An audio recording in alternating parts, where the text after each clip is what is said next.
Okay, so imagine this. You make a move you think will give you the upper hand, but it blows up in your face. Oh, I've been there. Well, that's kind of what happened when Europe slammed the door on Russian airlines after the invasion of Ukraine.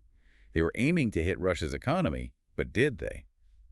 Well, that's what we're diving into today. The whole situation spiraled and impacted the aviation industry and global trade in ways I bet nobody saw coming. Yeah, the sources we dug into paint a pretty interesting picture. European airlines were trying to squeeze Russia, but they ended up feeling the pinch themselves. And Asian airlines, especially those in China, are booming. It's really wild how it all unfolded. So how did we get here? Well, it's like a domino effect, right? Yeah, Europe closes its airspace, and their own airlines are forced to fly these crazy long routes to Asia. makes sense. More fuel, higher costs, and BAM passengers end up with pricier tickets. Meanwhile, Asian airlines can still cruise through Russian airspace, so their flights are faster and cheaper. So Europe kind of handed Asian airlines a golden ticket. Did anyone predict this? It doesn't seem like it. The sources I've seen suggest the decision was all about politics, with not enough thought about the economic fallout. And the impact was that big, huh? Oh, yeah. It's pretty stark. Look at China Eastern Airlines. They're expanding routes to Europe like crazy, and Air China has more than doubled their daily flights there since 2019. Okay, more flights, sure. But what about actual market share? Did things really shift that much? Absolutely. The data shows Chinese companies now have 100% of the market in Italy. Wow, seriously. Yeah, and 95% in the UK. That's a massive change in just a couple of years. It's not just about adding flights, it's about owning key markets. Yeah, that's a power move for sure. So what does this mean for European airlines in those markets? Are they just being pushed out? In many cases, yeah. Ella Polish Airlines had to cancel their Warsaw-Beijing route, and Lufthansa, they had to scrap their direct Frankfurt-Beijing flight. Ouch. The longer flights and higher costs make a lot of European routes to Asia just not profitable. One of the sources put it pretty bluntly. They said Europe shot itself in the foot. It's a perfect analogy. They wanted to hurt Russia's economy, but ended up hurting themselves worse. Classic unintended consequences. And here's the kicker. Some European airlines can't even raise prices enough to make up for the losses They're in a tough spot for sure. because they're trying to stay competitive with those Asian airlines that have the shorter route advantage. Exactly. It's a rock and a hard place. Trying to compete on price when your operating costs are through the roof, not sustainable. So is there any way out? What are the experts saying? Well, some big names in the industry, like Willie Walsh, the Director General of the International Air Transport Association, he thinks this airspace closure is more about politics than safety.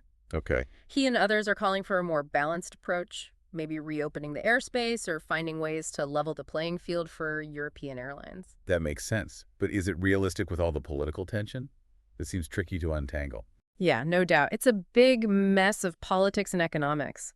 This whole situation really shows how those two are intertwined, and decisions in one area can have huge and often totally unexpected consequences in the other. It's like a global game of chess, and you can't always predict what will happen. Right. And in this game, Asian airlines seem to be playing a few steps ahead. It really makes you wonder if they thought this through, Like, did European leaders really consider the economic hit before they closed their airspace? Yeah, it seems like they might have missed some crucial connections. The sources we looked at suggest they were more focused on making a big political statement than actually analyzing what could happen. Like, they were worried about how things looked in the moment instead of the long game. Exactly. And the sources point out a big difference in how the U.S. approached sanctions. They were way more strategic, focusing on areas where they weren't so reliant on Russia, like oil and gas. They chose their battles carefully. But didn't they kind of push Europe to take a tougher stance, even though Europe relied heavily on Russian energy? So Europe took the hit, and the U.S. sat back and watched. Pretty much. And that's where things really went off the rails for Europe. Energy crisis, inflation going through the roof, industrial competitiveness tanking. Meanwhile, American companies swooped in to fill the gap, selling their pricey liquefied natural gas to Europe. Hold on, for those of us who aren't energy experts, why is liquefied natural gas more expensive? And why does that matter here? Good question. Liquefied natural gas, or LNG, has to be super cooled so it can be shipped on tankers. That process costs a lot and uses a ton of energy. The pipeline gas Europe was getting from Russia, that was way cheaper to transport. So when they cut off the Russian pipelines, Europe had to turn to that more expensive LNG, which hurt their economy even more. Double whammy. Europe's economy takes a hit, and American energy companies cash in. It's like Europe accidentally made their competitors stronger and themselves weaker. It really makes you think about who came out on top in all this, and then you add the airspace closure on top of it all. It's like Europe gave away a valuable chess piece, and now they're scrambling to keep up. And that self-inflicted wound just keeps getting deeper when you look at how this reshaped the aviation landscape. Hmm. Well, we've talked about how Asian airlines are winning, but the sources also talk about a shift in the balance of power within the industry as a whole. Right. Before the pandemic, European airlines controlled about 50% of the air traffic between China and Europe. Now it's down to 23%. And Chinese airlines, they've shot up to 77%.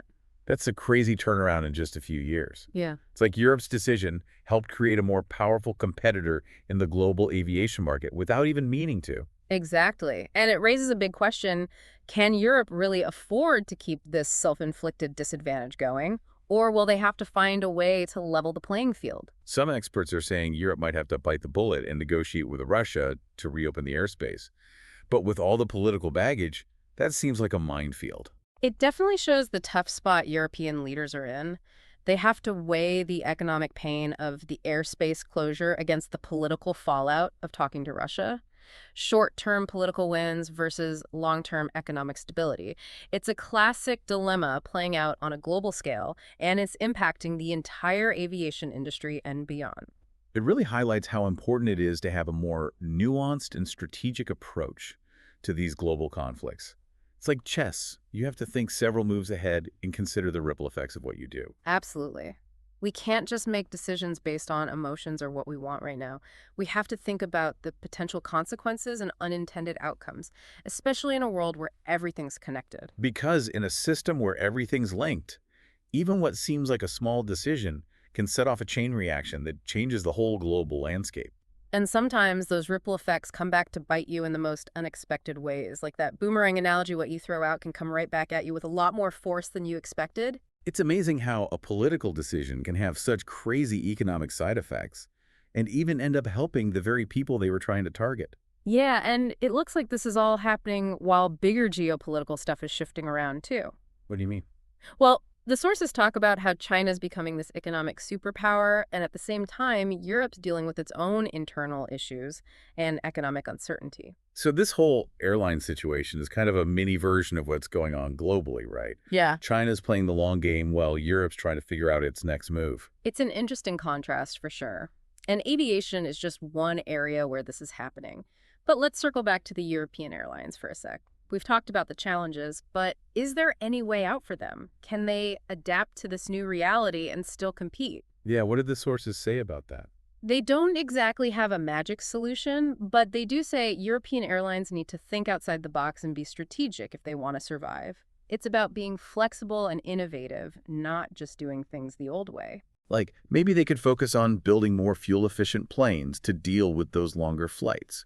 Or maybe team up with airlines in other regions to expand their network. Those are good ideas. They could also look into new markets that haven't been hit as hard by the airspace closure, or specialize in areas where they have an edge. Focusing on high-end business travel or specific cargo routes might be a better bet than trying to go head-to-head with Asian airlines for economy class passengers on those big routes. So basically, they can't just sit around and hope things go back to normal. They have to make changes and get used to this new global aviation market. Exactly. They got to be smart about it and turn this challenge into a chance to innovate and grow. And maybe this whole experience will be a wake-up call for European leaders, too. Like, they need to rethink how they deal with geopolitics and global trade. Right. It's about understanding that the global economy is all connected and figuring out how to work together and compete in a way that's more balanced and makes sense for the long term. So just to sum things up, we've been digging into the unintended consequences of Europe closing its airspace to Russian airlines. We saw how it backfired, causing economic problems for Europe and giving Asian airlines, especially in China, a huge boost. It's a good reminder that even decisions that seem simple can have massive ripple effects in our interconnected world. It shows how important it is to think strategically and consider the long-term impacts of our actions in politics and business. And it highlights the need to be adaptable and find ways to innovate in a global landscape that's constantly changing. We'll leave you with this. What can we learn from what happened in Europe? And how can we use those lessons to navigate the increasingly complex challenges of a globalized world? That's something to think about. Until next time, keep exploring, keep learning, and keep diving deep.